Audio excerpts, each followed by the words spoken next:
Donald Trump نے جب سوالات پوچھے گئے تو انہوں نے کہا جی مجھے نہیں پتا کہ آیت اللہ مجتبیٰ خامنئی زندہ ہیں یا نہیں ہے، لیکن یہ بات بہت سارے لوگ کہتے ہیں کہ وہ زخمی ہے یا معذور ہو چکے ہیں۔ اس قسم کی باتیں ڈونلڈ ٹرمپ نے کی۔ پھر انہوں نے کہا جی ایران کی ساری قیادت ختم ہو گئی ہے، ہم کس سے مذاکرات کریں ہمیں معلوم نہیں ہے۔ 100 سے زیادہ بحری جہاز انہوں نے کہا جی ہم نے تباہ کر دیے، 7,000 اہداف کو ہم نشانہ بنا چکے ہیں، اور یہ ڈونلڈ ٹرمپ نے پہلی مرتبہ اعتراف کیا کہ جو اہداف نشانہ بنائے وہ ملٹری اور کمرشل تھے، یعنی کمرشل اہداف کو بھی نشانہ بنایا گیا۔ یہ ڈونلڈ ٹرمپ نے خود اعتراف کیا ہے کہ ہم نے کاروباری مراکز کو اور کمرشل تنصیبات کو نشانہ بنایا ہے۔ اب اگر اس کے مقابلے میں ایران یہ کرتا ہے تو وہ بدلے میں کرے گا۔ تو ڈونلڈ ٹرمپ نے خود اس بات کا اعتراف کر لیا۔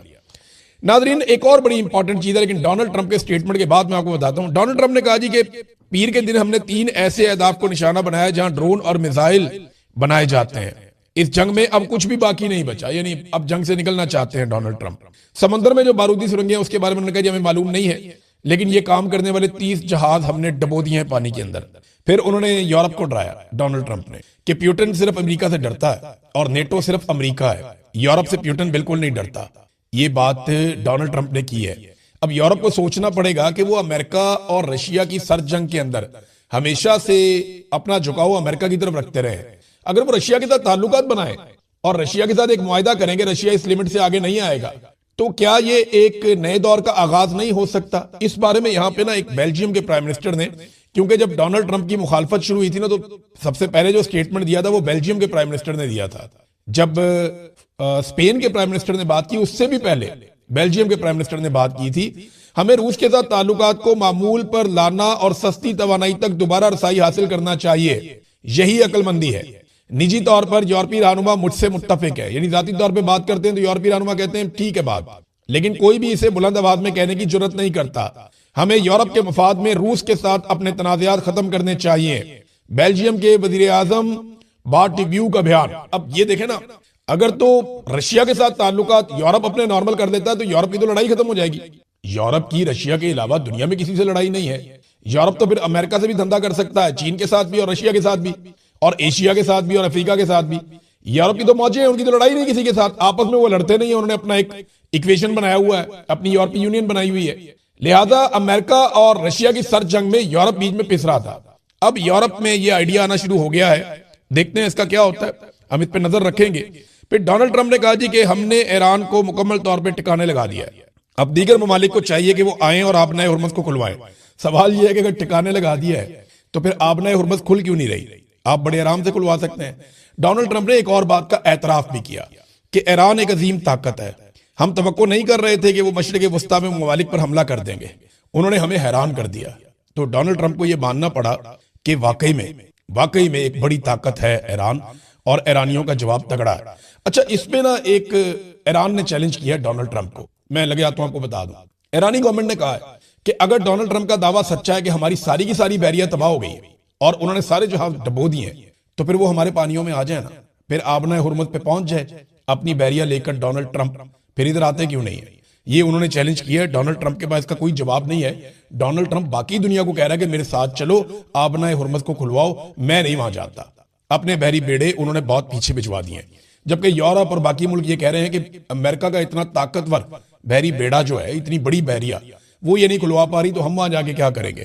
پھر انہوں نے کہا جی جاپان میں ہمارے 45,000 فوجی ہیں، جنوبی کوریا میں 45,000 فوجی ہیں، جرمنی میں ہمارے 50,000 فوجی ہیں، ہم ان ملکوں کا دفاع کرتے ہیں اور وہ اس جنگ میں ساتھ نہیں دینا چاہتے۔ یہ ممالک جناب امریکہ کو اربوں ڈالر دیتے ہیں اور امریکہ کے فائدے کے لیے بہت کام کرتے ہیں۔ جاپان کی اپنی کوئی ایسی فوج نہیں ہے، جاپان امریکہ کو بہت پیسہ دیتا ہے اپنے تحفظ کے لیے، اپنے دفاع کے لیے، اور باقی ممالک بھی دیتے ہیں اسی طرح۔ یہ اربوں سے تو بے شمار پیسہ لیا ہے امریکہ نے، بے شمار پیسہ کمایا اربوں سے امریکہ نے، اور وہاں پہ اڈے بھی بنائے، لیکن جب اربوں کے اوپر مشکل وقت آیا تو وہ اڈے اربوں کے کام نہیں آئے۔ اب سوال یہ پیدا ہوتا، اور اربوں نے خود دیکھا امریکن کو بھاگتے ہوئے، امریکن کو وہاں سے نکلتے ہوئے۔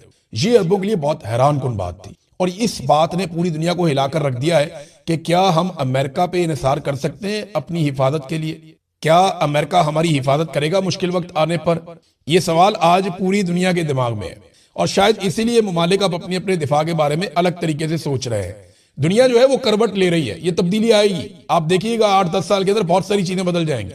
ایک اور سوال اٹھایا جا رہا ہے پوری دنیا میں کہ جس امریکہ اور اسرائیل کا یہ حال ایران نے کر دیا ہے، اگر کہیں اس امریکہ اور اسرائیل کی لڑائی روس کے ساتھ یا چائنا کے ساتھ ہو گئی تو ان کا کیا بنے گا؟ یہ سوچ کے ہی جو ہے وہ امریکنز کو خوف آنا چاہیے کہ جب ایران کے سامنے اتنی بری طرح ایکسپوز ہو گئے ان ہتھیاروں کے ساتھ اور اس وار سٹریٹجی کے ساتھ اور ایسی لیڈرشپ کے ساتھ، تو پھر رشیا یا چائنا کے ساتھ براہ راست پنگا ہو گیا تو پھر بنے گا کیا؟ اب اسرائیل کی حالت یہ ہو چکی ہے کہ ان کے انٹرسپٹرز تقریباً بڑھ چکے ہیں، فارغ ہی ہو گئے۔ اب اسرائیل کے اندر کوئی ایسا نظام موجود نہیں ہے جو ایرانی میزائل آئیں اور ان کو روکے۔ شروع میں جو ویڈیوز ہم دیکھتے تھے ان میں سے 90% میزائلوں کو اسرائیلی ہوا میں تباہ کر دیتے تھے، پھر یہ شرح کم کرتے کرتے 70%، 40% تک آ گئی۔ اب ہم یہ دیکھ رہے ہیں کہ اگر 10 میزائل آتے ہیں تو ان میں سے 1 یا 2 کو اسرائیل روک پاتا ہے، باقی جا کر اسرائیلی عمارتوں کے ساتھ ٹکراتے ہیں۔ یہ بڑی خوفناک سچویشن ہے اسرائیل کے اندر، اور اسی وجہ سے آپ کو نیتن یاہو کہیں پہ دکھائی بھی نہیں دے رہا۔ ایک ناظرین مسلمانوں کے نام خط لکھا ہے، اور نہ صرف مسلمانوں کے نام بلکہ اسلامی ممالک کے نام ایک خط لکھا ہے علی لارنجانی نے۔ یہ ایران کی جانب سے انہوں نے 6 نکات لکھے ہیں سارے مسلمان ممالک کو۔ میں ایز اٹ از آپ کو پڑھ کے سناتا ہوں اور آپ خود ہی فیصلہ کر سکتے ہیں۔ انہوں نے نمبر 1 پوائنٹ لکھا کہ ایران پر امریکہ اور صہیونی سازش کے تحت دھوکے سے حملہ کیا گیا، وہ بھی مذاکرات کے دوران، جس کا مقصد ایران کو توڑنا تھا۔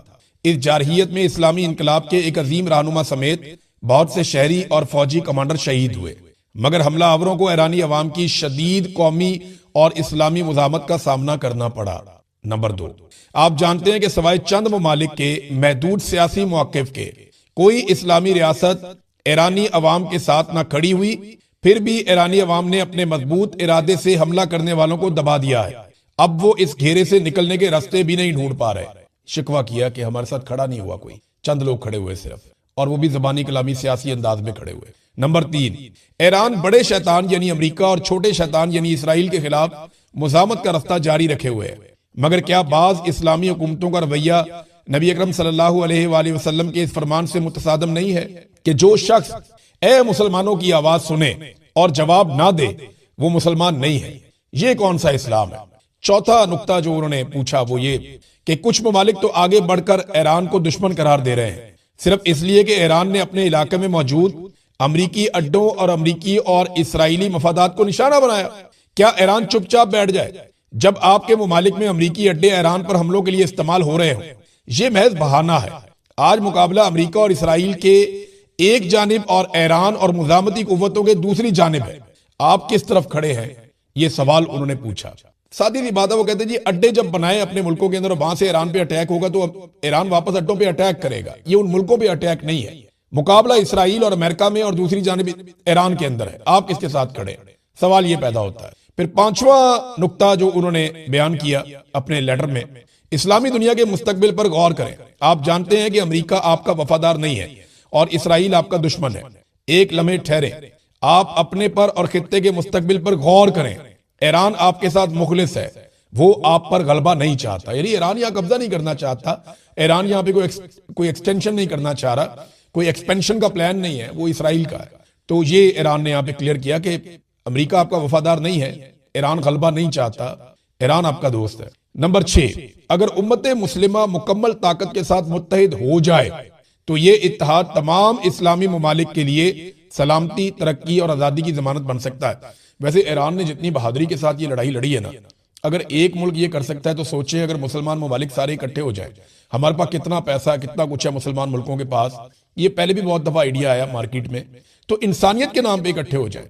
خالی مسلمان ملک نہیں، باقی ممالک بھی اکٹھے ہو جائیں ساتھ میں، جو ریجن ہے وہ سارا اکٹھا ہو جائے، جیسے یورپی یونین ہے وہ سب اکٹھے رہتے ہیں، اگر یہ ریجن بھی اکٹھا ہو جائے اور آپس میں معاہدہ کر لیں کہ ہم آپس میں کبھی نہیں لڑیں گے، ہم ترقی کریں گے، تعمیر کریں گے، غریبوں کو فائدہ دیں گے، اپنے لوگوں کو اپ لفٹ کریں گے، اگر یہ سارے ملک مل کر فیصلہ کر لیں اور یہ خون ریزی بند ہو جائے تو چند جرنیلوں کی دیہڑیاں تو ختم ہو جائیں گی، چند پاگل ذہنی مریضوں کا کام تو بند ہو جائے گا، لیکن اس خطے کے جو کروڑوں لوگ ہیں، بہت بڑی تعداد میں اربوں لوگ ہیں بلکہ، ان سب کا مستقبل بن جائے گا۔ ناظرین، آخر میں ایک تبصرہ پڑھ رہا تھا ایک نوجوان کا، اور انہوں نے بڑی مزیدار چیز لکھی۔ انہوں نے کہا جی کہ ایران اتنی شاندار لڑائی لڑ رہا ہے، کون سا جرنیل ہے، کسی کا نام آیا سامنے، کوئی گانا شانا نکالا ہو ان کے ISPR نے، یا ان کے جرنیلوں کو ہیرو بنایا گیا ہو؟ نہیں، وہ ایرانی قوم کو ہیرو بنا رہے ہیں، ایرانی قوم کے منتخب نمائندوں کو ہیرو بنا رہے ہیں، عوامی نمائندوں کو، اور وہ ایران کی بات کرتے ہیں، ایرانی عوام کی بات کرتے ہیں، وہ کسی ایک جرنیل کی، کسی ایک کو ہیرو بنانے کی بات نہیں کرتے۔ تو ان کی سوچ کے اندر بڑی آزادی ہے، وہاں پہ دیکھیں نا دو ہی لوگ سامنے آ رہے ہیں, دونوں فوجی نہیں ہیں, عباس عراقچی اور علی رنجانی, یہ دونوں لوگ سامنے آ رہے ہیں. تو یہ چیز بھی ہمیں سیکھنی پڑے گی ایران سے کہ بڑی سے بڑی لڑائی بھی آپ لڑیں تو قوم کو کھڑے ہونا ہوتا ہے. ایک بات تو واضح ہو گئی کہ اسٹیبلشمنٹ کے کراس کی اب اہمیت نہیں رہی. پہلے اسٹیبلشمنٹ کسی پولیٹیکل پارٹی پہ ایسے کر کے کراس لگا دیتی تھی کہ جناب یہ پولیٹیکل شخصیت ختم, اس کے اوپر کراس لگ گیا, اب یہ کبھی نہیں آئے گا. اور پھر ہم نے دیکھا سیاستدان بیچارے ایڑیاں رگڑتے رہتے تھے, بیٹھے رہتے تھے اپنے ڈرائنگ روموں کے اندر, اور ان کی سیاسی حیثیت ختم ہو جاتی تھی.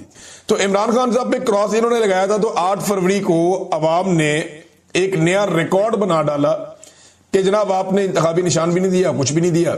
اتنی سختی بھی کی لوگوں نے, پھر بھی عمران خان نے جس جس کے اوپر ہاتھ رکھا ان سب کو جتوا دیا, اور وہ سلسلہ ابھی تک جاری ہے.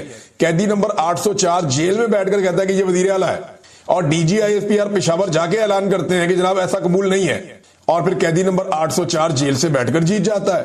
تو سسٹم کے اوپر تو رول کر رہا ہے قیدی نمبر 804, اور اس وقت عوام کے دلوں پہ بھی کر رہا ہے. اگر عوام کے اندر عمران خان کی مقبولیت ختم کرنی ہے تو یہ طریقہ کار جو اسٹیبلشمنٹ نے اپنایا ہوا ہے یہ تو ٹھیک نہیں ہے. اس سے تو پبلک مزید عمران خان صاحب کے ساتھ کھڑی ہوتی چلی جائے گی. سب سے پہلے جو عمران خان صاحب کا ٹویٹ ہے, یہ بڑے لمبے عرصے کے بعد اتنا تفصیلی ٹویٹ عمران خان صاحب کا باہر آیا, اور یہ جو ٹویٹ ہے یہ 3 ٹویٹس کے اوپر ان کی پوری تحریر آئی ہے, کیونکہ عمران خان صاحب کی فیملی وہاں پہ موجود تھی, کچھ جرنلسٹ بھی وہاں موجود تھے, وکلا بھی موجود تھے, اور ایک سماعت ہے جو بڑی لمبی چلی ہے. اب اس سماعت میں عمران خان صاحب نے جو جو باتیں کی وہ ساری پھر رپورٹ کی گئی ان کے ٹویٹر اکاؤنٹ کے ذریعے سے. عمران خان صاحب نے جو ٹویٹ کیا یہ بڑا امپورٹنٹ ہے, اس میں بہت ساری اہم چیزیں ہیں اور کچھ اہم ہدایات بھی ہیں جو عمران خان صاحب نے دی ہیں, اور یہ انہیں بڑے عرصے کے بعد موقع ملا کہ وہ اتنی تفصیل کے ساتھ بات کریں. رات گئے یہ ٹویٹ جو ہے یہ منظر عام پہ آئے, اس کے 3 حصے ہیں کیونکہ ایک مرتبہ میں اتنی لمبی تحریر لکھی نہیں جا سکتی ٹویٹر پہ. تو عمران خان صاحب نے کیا کہا ذرا یہ غور سے سنیے گا, اس میں آپ کو پورا منظرنامہ نظر آ جائے گا کہ عمران خان صاحب کہاں لے کر جانا چاہتے ہیں تحریک کو, سچویشن کو, اور وہ کیا دیکھ رہے ہیں اس وقت, وہ کس سچویشن میں ہے. وہ یہ کہتے ہیں جی کامن ویلتھ کی 8 فروری کے الیکشن پر جو رپورٹ لیک ہوئی ہے اس نے بھی انتخابی دھاندلی کا پول کھول دیا کہ کیسے بے شرمی اور ڈٹائی سے ہمارا مینڈیٹ چوری کیا گیا. کامن ویلتھ کے مطابق یہ رپورٹ پہلے ہی سرکاری سطح پر حکومت پاکستان کو دے دی گئی تھی, مگر یہاں سکندر سلطان راجہ جیسے بے ضمیر لوگ ہیں جنہوں نے انتخابی چوری کی سہولت کاری سمیت اس پر پردہ ڈالنے میں بھی بھرپور کردار ادا کیا. پاکستان میں ووٹ چوری کا قانون سخت ہے اور ایسا کرنے پر آرٹیکل 6 کا نفاذ ہوتا ہے. یاد رکھیں غداری کا مقدمہ ہے یہ, اور غداری کی سزا پاکستان کے اندر پھر وہ آپ جانتے ہیں یہ ہائی ٹریزن کیس ہے, بڑا کیس ہے, آرٹیکل 6. لیکن ملک میں اس وقت عاصم لا کے سوا سب قانون ختم ہو چکے ہیں. یہاں پر لیاقت چٹھا جیسے لوگ قابل تحسین ہیں جنہوں نے اپنے عہدے پر ضمیر کی آواز کو ترجیح دی. اس چوری کے بعد عوام کا قتل عام کیا گیا اور 26ویں آئینی ترمیم کی گئی. اس ترمیم کے خلاف بھی جن ججز نے آواز بلند کی وہ تعریف کے قابل ہیں. دھاندلی پر قائم حکومت کو قانونی طور پر قبول کرنے کا وقت اب ختم ہو چکا ہے, اسی لیے سینٹ اور پارلیمانی کمیٹیوں سے استعفے دے دیے گئے ہیں. اپنے ارکان پارلیمنٹ کو پیغام دینا چاہتا ہوں کہ ملک میں نافذ عاصم لا سے بالکل نہ گھبرائیں, نہ ہی جیل سے گھبرائیں. ایک فرد واحد اپنے اقتدار کی ہوس کو پورا کرنے کی خاطر آپ کو دبانا چاہتا ہے. آپ جتنا ان سے ڈریں گے یہ اتنا ہی آپ کو دبائیں گے. آپ حق پر ہیں اور حق اور سچ انسان کو بہادر بناتا ہے اور حق کی ہی فتح ہوتی ہے. یہ جی پہلا حصہ تھا, اور اس میں عاصم منیر صاحب کو انہوں نے ڈائریکٹلی عمران خان صاحب نے رگڑا دیا کہ جناب یہ آپ کو ڈراتے ہیں, یہ فرد واحد ہے, یہ اپنے اقتدار کی ہوس پوری کرنا چاہتا ہے. اس طرح عمران خان صاحب نے کہا, اور یہ آپ سب کو دبانا چاہتا ہے. آپ جتنا ڈریں گے یہ اتنا آپ کو دبائے گا, اور آپ حق پر ہیں. حق اور سچ انسان کو بہادر بناتا ہے اور حق کی ہی فتح ہوتی ہے. اچھا, یہاں عمران خان صاحب نے ایک بڑا ٹیکنیکل نقطہ اٹھایا. پاکستان میں تو دہشت گردی ہوتی ہے نا, تو یہ سارے لوگ یا جو بھی ٹاؤٹ ہیں اسٹیبلشمنٹ کے یا موجودہ رجیم کے جو سہولت کار ہیں یا جو بینیفیشری ہیں وہ سارے, یا ملٹری اسٹیبلشمنٹ کے لوگ, یہ کچھ چند لوگ ہی ہیں, ساری فوج تو ایسے نہیں سوچتی, یہ چند لوگ ہیں, وہ یہ پروپیگنڈا کرتے ہیں, بیانیاں بناتے ہیں کہ دیکھو نا عمران خان بات کرتا ہے افغانستان کے حق میں, دیکھو نا عمران خان بات کرتا ہے بات چیت کی, یہ دیکھو یہ قتل عام ہو رہا ہے. عمران خان صاحب نے اس کا توڑ دیا کہ یہ قتل عام ہو ہی اس لیے رہا ہے کہ آپ بات چیت نہیں کر رہے. تو عمران خان صاحب نے کہا کہ پائیدار امن بات چیت سے ہی ہوتا ہے. خیبر پختونخوا میں کچھ کرنے کی کوشش ہے, جو کچھ کرنے کی کوشش ہے وہ صرف تحریک انصاف کی حکومت کو غیر مقبول کرنے کے لیے ہے.